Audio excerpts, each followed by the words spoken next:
नमस्कार दोस्तों, स्वागत है आपका आपके अपने YouTube चैनल जीएस जीनियस में। जैसा कि आप स्क्रीन पे देख रहे हैं, आपके समक्ष लिखा हुआ है व्हाट इज वक्फ, अर्थात वक्फ क्या है और why it has brought storm in Indian politics, और भारतीय राजनीति में इसने तूफान क्यों लाया हुआ है। आज हम इस मुद्दे को डिटेल में देखेंगे, इसका पूरा विश्लेषण करेंगे, इसको पूरा समझने का प्रयास करेंगे। तो मित्रों, ये वक्फ का वीडियो जो हमारे हिंदू भाई हैं वो केवल बोलते हैं कि वक्फ वक्फ वक्फ, लेकिन उनको वास्तव में जानकारी नहीं है पूरी कि वक्फ क्या है। अगर आज आप हमारा ये वीडियो देखेंगे तो इसके बाद आप वक्फ को उतना ही जान जाएंगे जितना हमारे मुस्लिम भाई जानते हैं। और मुस्लिम भाई वो भी वक्फ को केवल वक्फ के लिए लड़ना चाहते हैं, बहस करते हैं, उनको भी पूरा बात मालूम नहीं है वक्फ क्या है और कैसे है। तो चलिए मित्रों, मैंने पूरा मैटर कलेक्ट किया है नेट से और दूसरे सोर्सेस से, तो और आज आपके समक्ष वक्फ को पूरी तरह से खोल के रखूंगा, बताऊंगा कि वक्फ क्या है, कितने प्रकार का है, कैसे है, कब कब उसमें क्या क्या डेवलपमेंट हुए, पूरी बात आज आपको मैं बताऊंगा।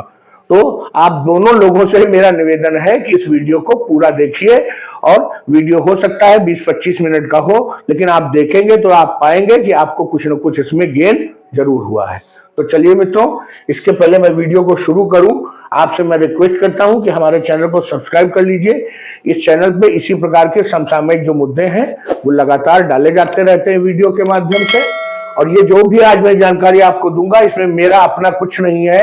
ये जो विभिन्न सोर्सेज हैं, न्यूज चैनल्स हैं, प्रेस PIB है और वक्फ बोर्ड की साइट है, उन सभी पर ये मैटर उपलब्ध है।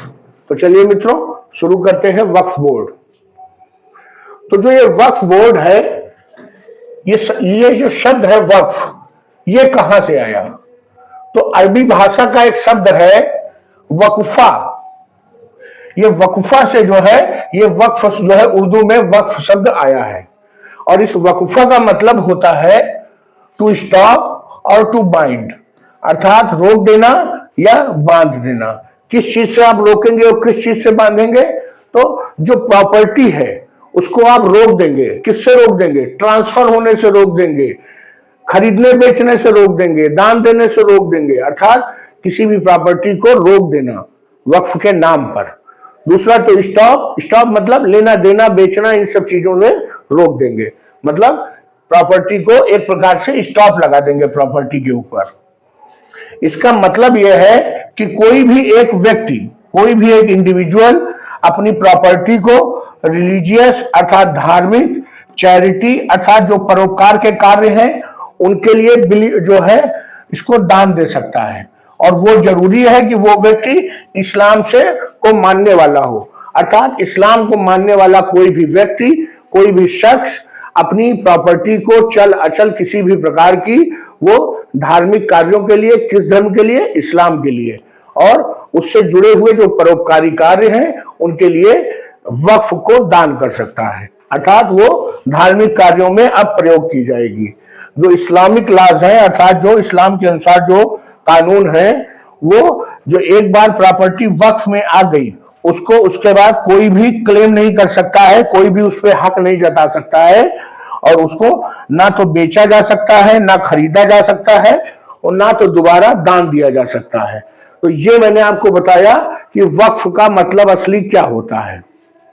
अब आगे देखते हैं, जो वक्फ के बारे में कुछ और चीजें आपको क्लियर होंगी कि जो वक्फ की प्रॉपर्टी है उसको वक्फ बोर्ड के द्वारा भारत में मैनेज किया जाता है, और इस प्रॉपर्टी में मूवेबल अर्थात चल संपत्ति और अचल संपत्ति दोनों प्रकार की संपत्तियां आती हैं। चल संपत्ति का मतलब है कि कोई व्यक्ति है, उसने अपनी कार, अपनी गाड़ी, ये सब चीजें डोनेट कर दी, जिससे कि मान लीजिए उस गाड़ी में एम्बुलेंस बना दी गई, कोई और छोटी सी लाइब्रेरी बना दी गई, तो इन सब चीजों के लिए कोई अपनी गाड़ी, कोई अपनी बस, इन चीजों को वक्फ को दे सकता है। इसके अलावा अचल संपत्ति अर्थात कहने का तात्पर्य है कि कोई अपना प्लॉट, मकान, दुकान या कोई जमीन वो वक्फ के नाम की जा सकती है, और एक बार अगर व्यक्ति ने अपनी प्रॉपर्टी जो वक्फ को दान कर दी तो उसके बाद वो फैसला किसी भी परिस्थिति में बदला नहीं जा सकता है। यहाँ पर स्थिति यह है कि मान लीजिए मैं अपनी जो संपत्ति है वो किसी को दान में देता हूं या वसीयत करता हूं, तो अपने ही जीवन काल में, अपने मरने के पहले मैं चाहूं तो अपनी वसीयत को, अपने बिल को बदल सकता हूं। लेकिन अगर मैंने वो जो दान है वो वक्फ को किया, तो किसी हालत में कल मुझे लगता है कि मुझे इस प्रॉपर्टी की जरूरत है और मैं जी नहीं पाऊंगा इसके बिना, तो मैं अपने फैसले को बदल नहीं सकता हूं, उसके लिए कोर्ट में नहीं जा सकता हूं। ये जो वक्फ की प्रॉपर्टी होती है, जो वक्फ में एक बार चली जाती है, उनको किन किन कार्यों के लिए इस्तेमाल किया जा सकता है? स्कूल के लिए इस्तेमाल हो सकता है, क्लिनिक के लिए इस्तेमाल हो सकता है, हॉस्पिटल बन सकता है, मस्जिद बन सकती है, मदरसा बन सकता है, या कब्रिस्तान भी बन सकता है, और अन्य किसी भी जो धार्मिक कार्य है या कोई भी परोपकार का कार्य है, उसके लिए ये वक्फ की प्रॉपर्टी का इस्तेमाल हो सकता है।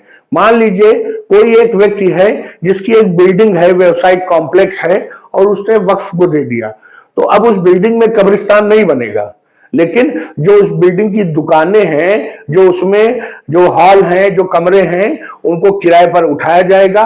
जो मुस्लिम समुदाय के व्यक्ति होंगे, बेरोजगार लोग, उनको बहुत ही कम किराए पर वो दुकानें दी जाएंगी, जिससे उनका जीवन यापन चल सके। तो मित्रों, आप समझ गए हैं कि किस प्रकार के कार्यों के लिए ये वक्फ की प्रॉपर्टी का इस्तेमाल किया जाता है।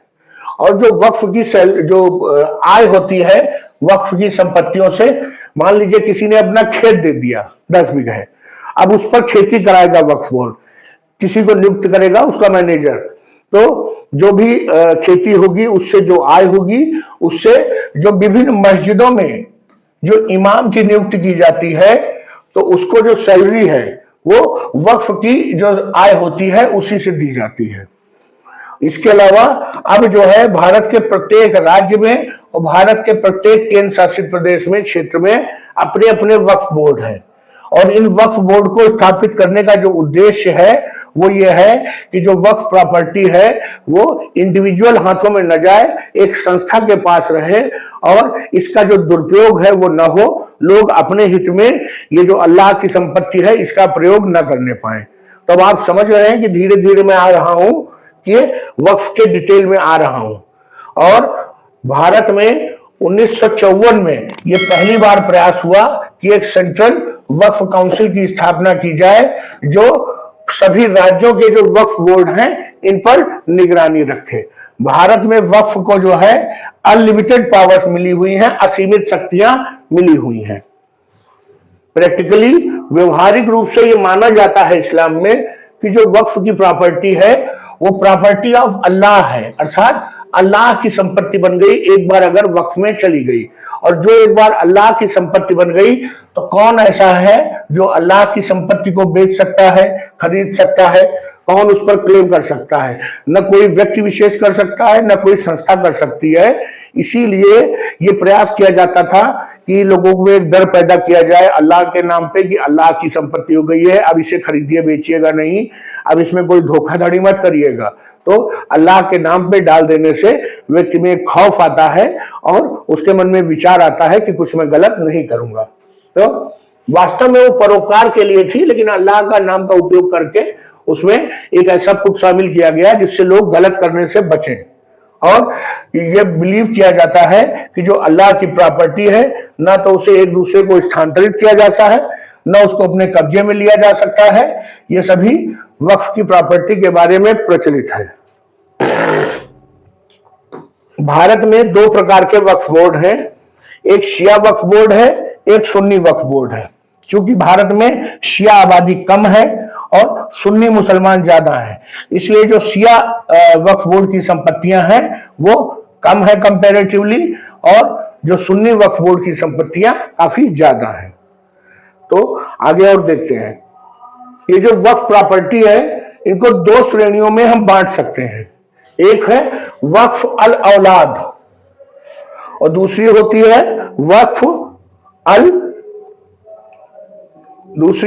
वक्फ अल खैर। तो पहली प्रॉपर्टी देखते हैं वक्फ अल औलाद। ये जो प्रॉपर्टी होती है, ये कोई इंडिविजुअल जो है अपनी जमीन को, अपने प्रॉपर्टी को मुस्लिम समुदाय के जो कल्याण के लिए, वेलफेयर के लिए कोई वक्फ को दान करता है। इसमें प्रॉपर्टी का जो इस्तेमाल होगा वो मुस्लिम्स के लिए ही होगा, लेकिन जो उसका मैनेजमेंट है वो जो दान करता है, जिसने वक्फ को दान किया है, उसके पास, उसके परिवार के पास, उसके वारिसों के पास ही रहेगा। अर्थात उसका परिवार ही उस प्रॉपर्टी की देखरेख और उसका मैनेजमेंट करेगा। लेकिन इस परिवार के लोग इस प्रॉपर्टी को बेच नहीं सकते हैं, और लेकिन ये डिसाइड करेंगे कि इसका क्या इस्तेमाल होगा, इस पर मस्जिद बनेगी कि क्लिनिक बनेगी, या यूं ही इसका प्रयोग करके किराए पर उठा करके आमदनी करके इमाम साहब को वेतन दिया जाएगा। तो मुस्लिम जो है वही, जो फैमिली है वही इसको मैनेज करती है। तो मित्रों आगे देखते हैं, जो दूसरे टाइप की जो वक्फ प्रॉपर्टी है, वक्फ अलल खैर, ये प्रॉपर्टी जो होती है ये वक्फ बोर्ड के पोजीशन में होती है, और वक्फ बोर्ड इन ऐसी प्रॉपर्टीज को मैनेज करने के लिए, ऐसी संपत्तियों को मैनेज करने के लिए एक मैनेजर की नियुक्ति करता है, और उस मैनेजर को उर्दू भाषा में मुतवल्ली कहा जाता है। अर्थात वो व्यक्ति जो वक्फ की प्रॉपर्टीज को मैनेज करेगा, उनकी देखरेख करेगा, उन पर अगर किराए पर उठाया गया है तो किराया वसूलेगा, उसको मुतवल्ली कहा जाता है। वो जो प्रॉपर्टी है वक्फ की, उसको सोशल पर्पस के लिए, सामाजिक पर्पस के लिए, अर्थात मुस्लिम समाज के लिए इस्तेमाल करेगा, लेकिन वो अपने विवेक से किसी को भी इस प्रॉपर्टी को नहीं दे सकता है। अर्थात जो मुतवल्ली के अधिकार हैं वो सीमित है और वो एक दायरे में बांधे गए हैं। आइए अब देखते हैं कि भारत में जो ये वक्फ शब्द है, ये वक्फ प्रॉपर्टी को लेना देना, ये कब से, इसका हिस्टोरिकल बैकग्राउंड क्या है, इसकी ऐतिहासिक पृष्ठभूमि क्या है। तो वक्फ, सबसे पहली बार जो वक्फ का जिक्र मिलता है वो दिल्ली सल्तनत में जो है सुल्तान मुइजुद्दीन शाम घेवर, इन्होंने दो जो गांव हैं वो जो है वक्फ किए थे। जो मुल्तान की जामा मस्जिद है उसके लिए जो है दान किए थे, वक्फ किए थे, और जो शेखुल इस्लाम हैं इनको जो है उसका मुतवल्ली बनाया था कि आप जाइए देखरेख करिए, और जो इस प्रॉपर्टी से आय होती है उसको जामा मस्जिद के कार्यों के लिए, उनकी देखरेख के लिए, वहां वेतन देने के लिए, वहां के खर्चों के लिए यूज करिए। तो ये सबसे पहला जिक्र मिलता है कि सबसे पहली बार कब वक्फ किया गया। इसके बाद आप जानते हैं कि दिल्ली में, दिल्ली सल्तनत में लगातार जो है मुगलों का राज रहा। पहले तुर्क शासन रहा, फिर मुगल सल्तनत रही, और उसके बाद अलग अलग जो इस्लामिक डायनेस्टीज हैं, जो अलग अलग इस्लामिक राज्य हैं, वो लगातार चलते रहे। और उसका परिणाम हुआ कि ये जो टेंडेंसी है वक्फ करने की, ये लोगों को खुश करने के लिए और ये बताने के लिए कि हम चाहे कितने बड़े इस्लामिक हैं, हम कितने बड़े इस्लाम को मानने वाले हैं, तो उसको दिखाने के लिए इस प्रकार के जो सुल्तान हैं, जो बड़े बड़े लोग हैं, वो वक्फ को करते रहे। अब चूंकि देश में काफी लंबे समय तक इस्लाम का शासन रहा, जो इस्लामिक लोग थे वो गद्दी पर बैठे रहे, तो धीरे धीरे ये इस्लामिक प्रॉपर्टी लगातार बढ़ती चली गई। और जो सुल्तान थे वो हर वर्ष दर वर्ष मदरसे के लिए, शिक्षा के लिए, इन सब चीजों के लिए देते थे। केवल जो बादशाह सुल्तान थे वही नहीं देते थे, इसके अलावा जो बड़े बड़े लोग थे, बड़े बड़े मुस्लिम व्यापारी थे, वो भी वक्फ को दान देते थे।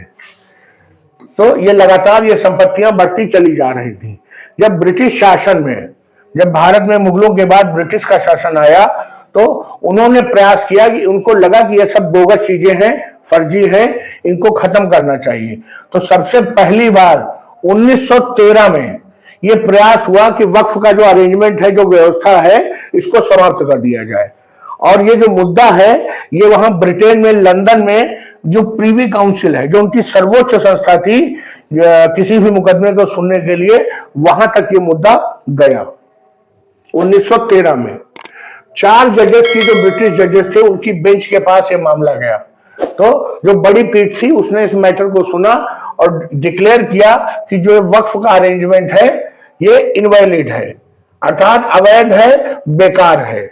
लेकिन ये जो इन जजेस का जो फैसला था वो भारत में स्वीकार नहीं किया गया, और लगातार रोष बढ़ता जा रहा था, लगातार लोगों में इसके प्रति गुस्सा बढ़ रही थी। तो हुआ क्या कि जो 1913 में यहां पर जो ब्रिटिश गवर्नमेंट थी, उसने एक जो है वक्फ वैलिडेशन एक्ट जो है 1913 में लेके आए, जिसके बाद वक्फ को जो पहले वहां के 4 जजेस ने इनवैलिड करार दिया था उसको यहाँ पर वैलिड कर दिया गया, क्योंकि वहां की जहां की जो ब्रिटिश सरकार थी वो तो व्यापार करने आई थी, वो सब इन मामलों में उलझने तो आई नहीं थी, तो उसको शांति व्यवस्था चाहिए थी, उसको लोग चाहिए थे जो उसके लिए काम करें।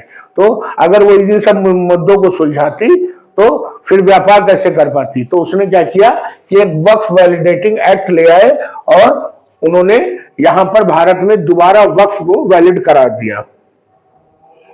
जब एक बार आजादी मिल गई 1947 में, उसके बाद जो 1954 में एक वक्फ एक्ट 1954, वक्फ अधिनियम 1954 ये पास किया गया, जिसके अंदर प्रयास किया गया कि जो वक्फ बोर्ड है उनका केंद्रीयकरण किया जाए, क्योंकि जो अलग अलग वक्फ बोर्ड है विभिन्न राज्यों में वो अपनी मनमानी कर रहे हैं, अपने नियमों से चलते हैं, किसी एक नियम में बंधे नहीं है। तो एक सरकार ने प्रयास किया कि इसका केंद्रीयकरण किया जाए वक्फ बोर्ड का और एक केंद्रीय संस्था बनाई जाए। तो एक सेंट्रल वक्फ कमेटी ये बनाई गई, लेकिन बनते बनते इसको 10 साल बीत गया। 1964 में ये अस्तित्व में आई और गवर्नमेंट ऑफ इंडिया ने इसको बनाया 1964 में। और इसका उद्देश्य क्या था कि जो विभिन्न वक्फ बोर्ड हैं उनके ऊपर जो इसको गवर्न करे, उनको शासित करे, उनके लिए नियमों का निर्माण करे। उसके बाद अगला जो वक्फ एक्ट है वो 1995 में आया। ये इसने जो है मुस्लिम्स के फेवर में बहुत ज्यादा कर दिया और कुछ ऐसा किया कि जिससे मुस्लिमों का अधिकार और उनका जो संरक्षण था वो होता था इस वक्फ एक्ट के अंतर्गत। और इसके अंतर्गत जो सबसे जो मेन चीज थी वो ये थी कि ये ओवर राइडिंग लॉ था। अगर कोई दो कानून आपस में टकराते हैं तो उसमें से जो कानून दूसरे कानून के ऊपर प्रिवेल करेगा उसको ओवर राइडिंग लॉ कहते हैं। तो उसमें यह बताया गया इस एक्ट में कि अगर किसी भी कानून से ये इसका कॉन्फ्लिक्ट होता है तो वक्फ एक्ट जो है वो जो है ज्यादा महत्वपूर्ण है, वो लागू होगा। इसमें जो पावर और फंक्शंस ऑफ सेंट्रल काउंसिल, जो सेंट्रल काउंसिल बनाई गई थी 1964 में, और जो स्टेट बोर्ड्स हैं और जो हर वक्फ बोर्ड का एक चीफ एग्जीक्यूटिव ऑफिसर होता है उसके और मुतवल्ली, इन सभी के जो कार्य और उनकी शक्तियां, इनको जो है डिफाइन किया गया ये 1995 के वक्फ एक्ट में। किसकी किसकी? सेंट्रल काउंसिल की, स्टेट बोर्ड की, जो सीईओ होते हैं वक्फ बोर्ड के, और जो मुतवल्ली अर्थात जो मैनेजर होता है, उन सभी की शक्तियों को और उनके कार्यों को डिफाइन किया गया 1995 वक्फ एक्ट में। और इनको इतनी अधिक शक्तियां दी गई जिसके कारण आज भारतीय राजनीति में भूचाल मचा हुआ है। ये तो बहुत छोटा कारण था, आगे और देखिए क्या महत्वपूर्ण कारण था। इसने जो है 1995 के एक्ट ने वक्फ ट्रिब्यूनल, अर्थात अगर वक्फ से संबंधित कोई विवाद होता है तो आप किसी एक सामान्य कोर्ट में नहीं जा सकते हैं, आपको वक्फ ट्रिब्यूनल जाना पड़ेगा। उसने जो है उसको जो है एक सिविल कोर्ट के बराबर मान्यता दे दी गई। वास्तव में होता क्या है कि जो ट्रिब्यूनल होते हैं उनके जो फैसले हैं वो आपसी समझौते के आधार पर होते हैं, वो बाइंडिंग नहीं होते हैं। व्यक्ति सिविल कोर्ट के जो फैसले हैं वो बाइंडिंग होते हैं, लेकिन जो ट्रिब्यूनल है उसके फैसलों को बाइंडिंग बना दिया गया, अर्थात सिविल कोर्ट के बराबर ही उसको मान्यता दे दी गई। इसके अलावा एक और जो है नियम उसमें शामिल किया गया कि जो वक्फ ट्रिब्यूनल के फैसले हैं वो न केवल बाइंडिंग हैं, लेकिन इनके खिलाफ आप किसी भी सिविल कोर्ट में अपील नहीं कर सकते हैं। अगर हम किसी भी कोर्ट में अपील नहीं कर सकते हैं सिविल कोर्ट, इसका मतलब जो ट्रिब्यूनल है उनको सिविल कोर्ट के ऊपर रख दिया गया। वक्फ ट्रिब्यूनल को सिविल कोर्ट की जो अधिकारिता है वो कम हो गई और ट्रिब्यूनल की अधिकारिता ज्यादा हो गई।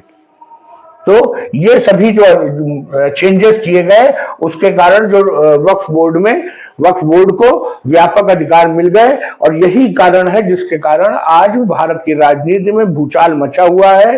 और 2013 में एक प्रयास किया गया कि जो वक्फ मैनेजमेंट और को जो है और इफिशिएंट और ट्रांसपेरेंट बनाने का प्रयास किया गया कि जो वक्फ में अनियमितताएं हो रही हैं उनको रेगुलराइज किया जाए और उनको ठीक करने का प्रयास किया जाए, और जो वक्फ का उद्देश्य है वो सही अर्थों में यूज हो सके।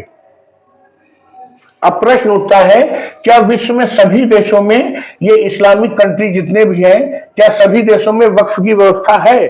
क्योंकि अगर ये इस मूल इस्लाम का हिस्सा है वक्फ, तो इसको जो सभी इस्लामिक कंट्रीज में होना चाहिए। भारत तो एक प्रजातांत्रिक राज्य है, यहाँ सभी धर्मों के लोग रहते हैं, लेकिन वो धर्म जो अपने आप को इस्लामिक देश कहते हैं, वहां पर ये व्यवस्था अवश्य होनी चाहिए। तो हम देखते हैं कि कुछ देशों में ये व्यवस्था है, लेकिन वो देश जो अपने आप को इस्लाम का ठेकेदार कहते हैं, जैसे कि Turkey, Libya, Egypt, Sudan, Lebanon, Syria, Jordan, Tunisia, Iran, Iraq, जो अपने आप को इस्लाम का लंबरदार मानते हैं, उन सभी देशों में किसी में भी वक्फ की कोई व्यवस्था नहीं है। इससे ये लगता है कि जो वक्फ की व्यवस्था है ये मूल इस्लाम का हिस्सा नहीं है, इसका उद्देश्य कोई दूसरा है जो इन देशों में पूरा करना संभव नहीं है। भारत में वक्फ जो है न केवल वैध है, न केवल लीगल है, बल्कि उसको इतने अधिकार मिले हैं, बढ़ते बढ़ते वो भारत में जो तीसरा सबसे बड़ा लैंड डोनर अर्थात प्रॉपर्टी का मालिक है वो हो चुका है। पहले नंबर पर और पहले दूसरे नंबर पर रेलवे और भारतीय सेनाएं हैं, तीसरे नंबर पर वक्फ जो है सबसे बड़ा लैंड डोनर है। और अगर अर्बन लैंड डोनर की बात करें अर्थात शहरी संपत्ति के मामले में वक्फ पूरे भारत में सबसे बड़ा जो संपत्ति का मालिक है वो वक्फ बोर्ड है। तो आप देख रहे हैं कि लगातार धीरे धीरे वक्फ की संपत्ति बढ़ती जा रही है और वक्फ बहुत शक्तियां गेन करता जा रहा है, आर्थिक संपत्ति बहुत जमीन एक्युमुलेट होती जा रही है और इसका मुख्य उद्देश्य केवल जमीनों पर अपना अधिकार स्थापित करना है, जो कि ईरान, इराक, इन देशों में संभव नहीं था। वहां पर आप किसकी जमीन हथियाते? तो वक्फ बोर्ड के पास भारत में लगभग 8.7 लाख प्रॉपर्टी है और 9.5 एकड़ के आसपास जमीन का मालिक वक्फ बोर्ड है और एक अनुमान के मुताबिक 1.5 लाख करोड़ से अधिक की जो है उसकी संपत्तियों की कीमत है वक्फ बोर्ड की। आप सोचिए कि जिस समुदाय के पास इतनी अधिक संपत्ति परोपकार के लिए, चैरिटी के लिए है, उस समुदाय के बच्चे गरीब हैं, छोटे छोटे काम कर रहे हैं, बच्चियां पढ़ नहीं पा रही हैं। अब आप यहीं से समझिए कि वक्फ बोर्ड में सब कुछ सही से नहीं हो रहा है।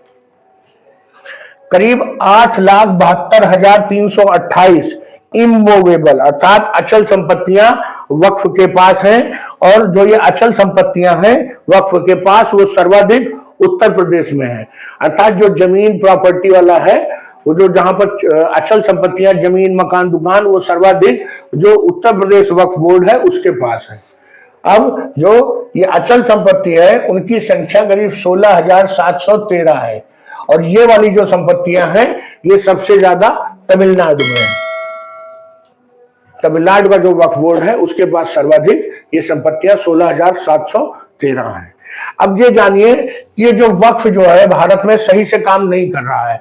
ये वास्तव में जो हमारे मुस्लिम भाई बहन हैं और जिनको वक्फ के सहयोग की जरूरत है उनको वक्फ का साथ नहीं मिल रहा है और वो गरीब के गरीब बने हैं, उनका डेवलपमेंट नहीं हो रहा है, वो छोटे छोटे कार्य कर रहे हैं। अगर वक्फ उनका सहयोग करे तो वो भी ऊपर अपने जो है अपने स्तर से ऊपर उठ सके, सामाजिक आर्थिक दोनों रूप से। तो वो क्या मुद्दे हैं जिनके आधार पर वक्फ की आलोचना होती है और भारत सरकार प्रयास कर रही है कि वक्फ में सुधार लाया जाए। एक तो मिसयूज ऑफ पावर्स बाय मुतवल्ली, जो मुतवल्ली होते हैं, जो मैनेजर होते हैं वक्फ प्रॉपर्टी के, वो अपनी शक्तियों का गलत इस्तेमाल करते हैं, मनमानी करते हैं। जबकि पिछली स्लाइड में मैंने आपको बताया है कि इन संपत्तियों का प्रयोग करते समय जो मुतवल्ली की मनमानी है वो नहीं चलेगी। इसके अलावा जो प्रॉपर खाते मेंटेन नहीं किए जाते, कितना पैसा आया, कितना गया, किस काम में गया, उसका साल दर साल ऑडिट कराया जाए, ये सब नहीं होता है। इसके अलावा जो लोकल रेवेन्यू अथॉरिटीज हैं, जो राजस्व है, जो तहसील है, उसके साथ इनका कोई कोऑर्डिनेशन नहीं होता है जिससे ये फिक्स हो सके कि कौन सी प्रॉपर्टी वक्फ की संपत्ति है, उसको समय से तहसील में रजिस्टर करा दिया जाए, आने वाले समय में उसमें खरीद फरोख्त बंद हो जाए। होता क्या है कि किसी ने वक्फ प्रॉपर्टी को दान किया वक्फ बोर्ड ने उसको कब्जे में लिया तो लिया, नहीं तो वो ऐसे ही पड़ी हुई है। उसको कोई भूमाफिया कभी भी बेच देता है, खरीद देता है, उस पर निर्माण हो जाता है, उस पर अवैध कब्जे हो जाते हैं। लेकिन वास्तव में अगर उनको तहसील के रिकॉर्ड में चढ़वा दिया जाए तो एक तो इसकी जानकारी ओपन हो जाएगी कि ये संपत्ति, फला संपत्ति वक्फ के पास है, उसकी खरीद जो फरोख्त है वो बंद हो जाएगी। इसके अलावा भारत सरकार के पास भी रिकॉर्ड रहेगा कि वक्फ बोर्ड में कितनी संपत्ति एक साल में आई, कितनी नहीं आई। इसके अलावा लगातार वक्फ की प्रॉपर्टी पर अवैध कब्जा होता रहता है, अर्थात जो ये मुतवल्ली हैं वो पैसा लेकर के और लोगों को कब्जा करा देते हैं और वो कब्जा साल दर साल, पीढ़ी दर पीढ़ी चलता रहता है। अगर उस कब्जे को हटाएंगे तो सरकार उसमें इंटरेस्ट नहीं लेती और कब्जा वो हट नहीं पाता। अगर किसी ने प्रयास किया, नया मुतवल्ली आया, उसने प्रयास किया तो मारपीट, हाथापाई, लड़ाई झगड़ा, गोली बंदूक की नौबत आ जाती है। इसके अलावा जो वक्फ की जो प्रॉपर्टी है उनको रजिस्टर नहीं कराया जाता है। मैंने आपको ये बताया अभी कि जो लोकल अथॉरिटीज है उनके साथ कोऑर्डिनेशन नहीं रहता, वक्फ की प्रॉपर्टी को प्रॉपर्ली रजिस्टर नहीं कराते हैं। इसके अलावा जो एक बार वक्फ की प्रॉपर्टी को अगर किराए पर उठा दिया तो उनके प्रभाव में, किराएदारों के प्रभाव में किराया बढ़ाया नहीं जाता है और पता चला कि 3 रुपए मासिक किराए में जो है 10,000 स्क्वायर फीट का जो जमीन है वो उसमें रह रहे हैं और 3 रुपए महीना किराया दे रहे हैं, 10 रुपए 12 रुपए महीना किराया दे रहे हैं। तो वास्तव में वक्फ से जो होने वाली आय है वो बहुत कम है, बहुत निग्लिजिबल है। जबकि जिस प्रॉपर्टी का किराया 20,000 रुपए महीना होना चाहिए उसके लिए एक बार किराया 15 रुपया 18 रुपया तय हो गया और वो लगातार उसी को देकर के प्रॉपर्टी का यूज करता रहता है और कोई और नहीं करता, इस्लाम को मानने वाले ही करते हैं। तो वो अल्लाह की प्रॉपर्टी पर अल्लाह के साथ भी धोखा करते रहते हैं।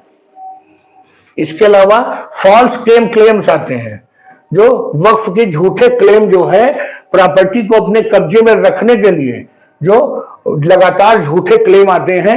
अभी संभल में हमने मामला देखा कि किसी ने हजारों बीघा जमीन का एक कागज प्रस्तुत कर दिया 50 रुपए के स्टैम्प पेपर पे, अनरजिस्टर्ड, मैंने बताया ना अनरजिस्टर्ड रहते हैं, तो प्रस्तुत कर दिया और बोला ये वक्फ है। और जब उसकी जांच की गई तो मामला खुश हो गया कि सब फर्जी था। इसके कारण जो दूसरे धर्म के लोग हैं उनके साथ जो है सद्भाव बिगड़ता है और जो दूसरी कम्युनिटीज हैं उनको आपत्ति होती है। इसके अलावा एक और मुद्दा है कि जो ये प्रॉपर्टी वक्फ की प्रॉपर्टी है इसको जो वापस नहीं लिया जा सकता, अर्थात जो इसमें एक सिद्धांत है एक बार जो वक्फ हो गया वो हमेशा वक्फ का रहेगा। इसके कारण भी कई डिस्प्यूट पैदा होते हैं। पता चला कि मैंने जो है किसी मुस्लिम भाई से एक मकान खरीदा, उसके बाद मेरे बाद वो मकान मेरे 1 या 2 पीढ़ियों को अगले ट्रांसफर हो गया। मैं जब चला गया तो मेरे बाद मेरे लड़के के नाम आया, मेरे लड़के के नाम के बाद उसके लड़के के नाम आया।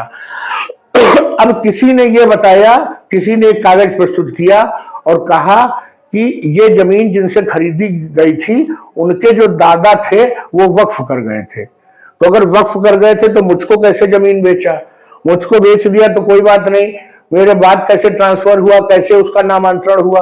तो ये सब जो विवाद हैं ये होते रहते हैं। इसका मतलब जो ये वापस ना आने की जो प्रवृत्ति है इसमें, इसके कारण कई विवाद होते हैं। जो घर के बड़े बूढ़े हैं उन्होंने प्रॉपर्टी वक्फ कर दी, लेकिन जो घर के जवान लोग हैं उनको प्रॉपर्टी की जरूरत है, वो नहीं चाहते कि ये वक्फ की जाए। अब दादा ने एक बार वक्फ कर दिया और पोता को जो है प्रॉपर्टी चाहिए, तो इसके कारण लड़ाई झगड़े, डिस्प्यूट, कोर्ट कचहरी ये सब बढ़ते हैं। इसके अलावा जो ट्रिब्यूनल की जो असीमित शक्तियां हैं और कोई ट्रिब्यूनल के फैसले के खिलाफ सिविल कोर्ट में अपील नहीं कर सकता है, इसके कारण जो ये वक्फ ट्रिब्यूनल है इसमें भी फैसले, इसमें भी करप्शन है, इसमें भी काफी जो है ओपननेस की कमी है, खुलापन नहीं है।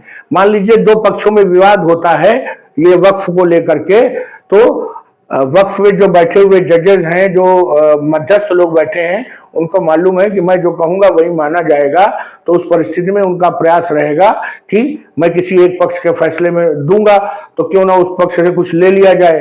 तो ये इस प्रकार के भ्रष्टाचार जो ट्रिब्यूनल है वक्फ ट्रिब्यूनल में वो काफी भारी मात्रा में देखने को मिलते हैं। और इसके अलावा कुछ और चीजें हैं कि जो ये सरकार ने, अलग अलग राज्य सरकारों ने आदेश दिए हैं कि ये जो वक्फ का सर्वे है, वक्फ की प्रॉपर्टी का सर्वे कराया जाए और ये मालूम किया जाए कि कौन कौन सी प्रॉपर्टी वक्फ में है, जिससे एक प्रकार से सारी प्रॉपर्टी इकट्ठा कर दी जाए और आने वाले समय में उसका डिजिटलाइजेशन होता जाए, रिकॉर्ड बढ़ता रहे, जिससे कि जो पुराने विवाद हैं उनका निपटारा किया जा सके। तो कोई भी जो इस पर जो है सही से काम नहीं कर रहा है और सर्वे का काम बहुत धीरे गति से हो रहा है। इसके अलावा कॉन्स्टिट्यूशनल वैलिडिटी ऑफ एक्ट, एक एक्ट के माध्यम से एक समुदाय विशेष को इतनी ताकत दे दी गई है कि न केवल अपने समुदाय की जमीन कब्जा कर सकता है, बल्कि दूसरे समुदाय की जमीन को भी 3-5 करके कब्जा कर सकता है। तो ये एक प्रकार से असंवैधानिक है। भले ये इस्लामिक कानूनों के साथ मैच करता है, लेकिन भारत में संविधान का कानून चलता है, तो संविधान के अनुसार ये असंवैधानिक प्रतीत होता है, क्योंकि किसी एक संस्था के पास जब इतनी संपत्ति इकट्ठा हो जाएगी तो आज नहीं तो कल वो एक समानांतर सरकार की व्यवस्था लगता है कि चलने लगेगी। तो आपको मैंने ये सभी मुद्दे बताए कि जो वक्फ से देश में समस्या है। तो अब आगे इस पर बात नहीं करेंगे। अगले वीडियो में मैं ये लाऊंगा कि जो देश में अलग अलग जगहों पर जो बड़े बड़े विवाद हुए वक्फ को लेकर के, उन सभी मुद्दों को कोशिश करूंगा कि एक दूसरे वीडियो में आपके समक्ष प्रस्तुत करूं। इस वाले वीडियो में मैंने आपको बताया कि वक्फ का क्या मतलब होता है, वक्फ का कानून और उससे जो जुड़े हुए जो विशेष मुद्दे थे उनको बताया, क्या समस्याएं हैं वक्फ बोर्ड के साथ वो बताया, वक्फ के ऊपर देश में क्या क्या कानून बने, क्या विश्व में वक्फ की और क्या स्थिति है, इन सब चीजों को आज हमने इस वीडियो में डिस्कस किया। तो आपको हमारा प्रयास अच्छा लगा हो कि मैंने वक्फ के विषय में आपके लिए काफी कुछ ढूंढ करके एक साथ एक जगह पर प्रस्तुत किया। तो हमारे वीडियो को लाइक करिए, हमारे चैनल को सब्सक्राइब करिए। मेरा मानना है कि मैंने वक्फ के विषय में कोई भी इसमें अच्छा या बुरा ऐसी चीज नहीं कही कि जिससे किसी को आपत्ति हो, लेकिन अगर आप में से किसी को भी आपत्ति हो तो कमेंट बॉक्स में आप अपनी बात रख सकते हैं। और अगले वीडियो में मैं जो वक्फ के जुड़े हुए विवादित मुद्दे हैं देश में अलग अलग जगहों पर, उनको आपके साथ डिस्कस करूंगा। तो आइए मित्रों, वीडियो को समाप्त करते हैं। आपको चैनल अच्छा लगा हो तो चैनल को सब्सक्राइब करिए, वीडियो को लाइक करिए। इस चैनल पर इसी प्रकार की जो जानकारियां हैं, उपयोगी जानकारियां, वो लगातार वीडियो के माध्यम से दी जाती रहती हैं। तो चलिए मित्रों, वीडियो को समाप्त करते हैं। धन्यवाद।